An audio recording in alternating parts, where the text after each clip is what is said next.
जय हिंद दोस्तों। स्वागत है आपका हमारे एक और नए वीडियो में।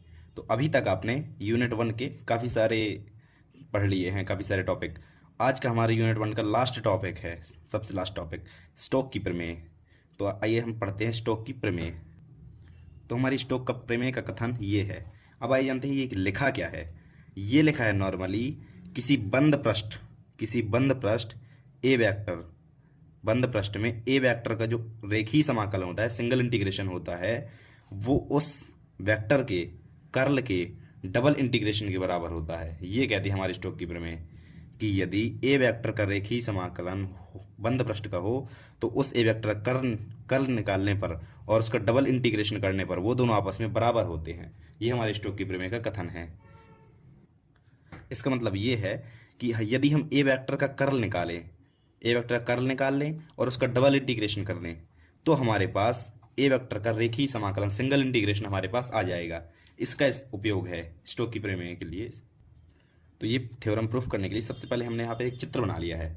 इस चित्र में ए वेक्टर एक स्थिति का फलन है जो कि बंद पृष्ठ सी, ये बंद पृष्ठ है सी, इसे सी कहते थे, बंद पृष्ठ सी है। तो बंद पृष्ठ सी के अंदर ए वेक्टर का रेखीय समाकलन क्या होगा? ये होगा इंटीग्रेशन बंद पृष्ठ है, इसी बंद पृष्ठ के लिए हमने ये लगाया, और A vector dot D L vector, ये हो गया हमारा इसके लिए ए वेक्टर का रेखीय समाकलन। इस वाले पृष्ठ के लिए ए वेक्टर का रेखीय समाकलन हमारा हो गया। अभी चूंकि हमने इसके लिए ए वेक्टर का रेखीय समाकलन निकाल लिया, अब हम इसके लिए ए वेक्टर का रेखीय समाकलन निकालेंगे। तो इसके लिए रेखीय समाकलन क्या होगा? Integration of A vector dot D L vector. ये क्या होगा? पूरा सी का निकाल रहे हैं, क्योंकि इस वाली जो ये आकृति है, इसे हमने पी क्यू भुजा द्वारा दो भागों में बांट दिया है। तो इसकी डायरेक्शन यहाँ से ऐसी चली गई और इसकी यहाँ से ऐसी आ गई, तो इसमें दो पृष्ठ C1 और C2 हो गए। तो इंटीग्रेशन जब दो भागों में बांट दिया तो दोनों का योग होगा उसका ए वेक्टर का रेखीय समाकलन, इस प्रकार से। बस नॉर्मली दो वेक्टरों का योग होगा। जब हमने दो भागों में विभाजित कर दिया तो इसका ऐसा इस प्रकार से हो जाएगा। अब हमने इसी वाली आकृति को n भागों में विभाजित कर दिया, तो इसका ये हो गया C1, ये C2, C3, ऐसे से काफ़ी सारे C4 और यहाँ पर कहीं CN होगा। ऐसे काफ़ी सारे हमने पार्ट्स में से डिवाइड कर दिए। बिल्कुल छोटे छोटे पार्ट्स में हमने डिवाइड किया है, बिल्कुल छोटे छोटे।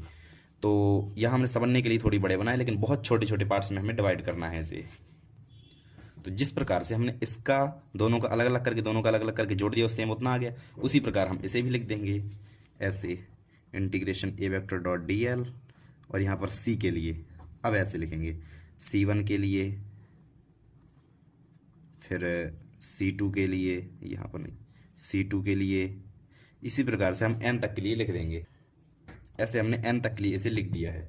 अब हमारा C1 C2 C3 dot dot Cn तक जा रहा है, तो इसे हम सिग्मा फॉर्म में लिख देंगे इस प्रकार से, सिग्मा में। अब सिग्मा में हम सिंपली यहाँ पर C1 है तो Cn सबको एक साथ करके सिग्मा में लिख दिया, C1 सबको जोड़ दिया हमने, C1 और A vector dot D L, ऐसे हो जाएगा। ये वाला हो गया हमारा समीकरण। इसे मान लेते हैं हम समीकरण नंबर 1, इसे कर देते 2 नंबर। ये हमारा किसका मान निकला? ए वेक्टर और डी एल वेक्टर, इसका मान निकला ये हमारे पास, ए वेक्टर के रेखीय समाकलन का मान निकला है हमारे पास। अब देखो यहाँ पर, अब हमने कर्ल की परिभाषा, जो पिछला डेरिवेशन था हमारा वो था कर्ल। तो कर्ल की परिभाषा में हमने क्या पढ़ा था कि ए वेक्टर का जो कर्ल होता है वो होता है integration A vector dot D L upon D A vector, D A N हम एन पृष्ठ ले तो डी ए एन होगा। इस प्रकार से हमने पढ़ा था ना पिछले में। तो इस डी एन को हम इस तरफ पक्षांतर कर देंगे, यहाँ पर ऐसे, ये हो जाएगा कर्ल ए वेक्टर और D A N vector equal to integration A vector dot D L vector. ये निकाला है A vector dot D L vector का, एक ये मान निकल आया और एक ये है, ये ठीक है। तो डी वेक्टर और चूंकि हम यहाँ पर एन पृष्ठ ले रहे हैं तो एन पृष्ठ के लिए ए एन तो लिख लिए, यहाँ पर हम सी एन लिखेंगे, एन पृष्ठों के लिए है इसलिए यहाँ पर सी एन लिखेंगे, यहाँ पर भी सी एन। अब एन पृष्ठों सी एन का ये हमारे इसका मान जो है ये निकल आया। यहाँ पर देखिए ये जो है ये सेम यही लिखा है, तो इसकी जगह हम इसे लिख देंगे, इस वाले समीकरण 2 में हम इसकी जगह इसे लिख देंगे, कर्ल वाले फॉर्म को यहाँ पर लिख देंगे। अब यहाँ पर हमने जो ये था, ये हमारा था, इसकी जगह हमने ये लिख दिया है, देखो यहाँ पर ये हमने लिख दिया। अब सिग्मा की जगह हम जो सिग्मा यहाँ पर डी ए लगा है, तो डी ए का मतलब सरफेस इंटीग्रेशन। तो इससे हम इस प्रकार से भी लिख सकते हैं, इससे सरफेस इंटीग्रेशन लगाकर, मतलब जैसे सिग्मा मतलब जोड़ और इंटीग्रेशन मतलब भी जोड़, सबको इकट्ठा करना। सिग्मा मतलब इकट्ठा करना, इसी प्रकार हमें इसे, अब हम सिंगल लगाते अगर डी एल लगा होता, चूंकि डी ए लगा है इसलिए हमने डबल इंटीग्रेशन यहाँ पर लगाया है। और कर्ल ए वेक्टर ज्यों कहते हैं और ए एन, अब हम पूरे पृष्ठ मतलब उस पूरे के लिए ले रहे हैं, पार्ट्स के लिए नहीं ले रहे हैं, पूरे के लिए इसलिए यहाँ पर डी आ गया। और ये जो है यही है हमारी स्टोक्स थ्योरम, ये रही सबसे ऊपर, इसे हमें प्रूफ करना था।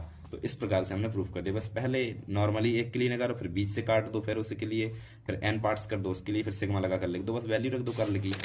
इस प्रकार से ये वाला जो टॉपिक है ये सबसे छोटा टॉपिक है एक पार्ट में, और ये सबसे लास्ट टॉपिक है, इसके बाद नहीं है कुछ। तो यहाँ पर हमारी यूनिट 1 समाप्त हो गई है। तो गाइस हम यूनिट 1 को यहीं पर एंड करते हैं और मिलते हैं हम अगले वीडियो में और यूनिट 2 के साथ। तब तक के लिए बाय बाय और thanks for watching this videos. Thank you.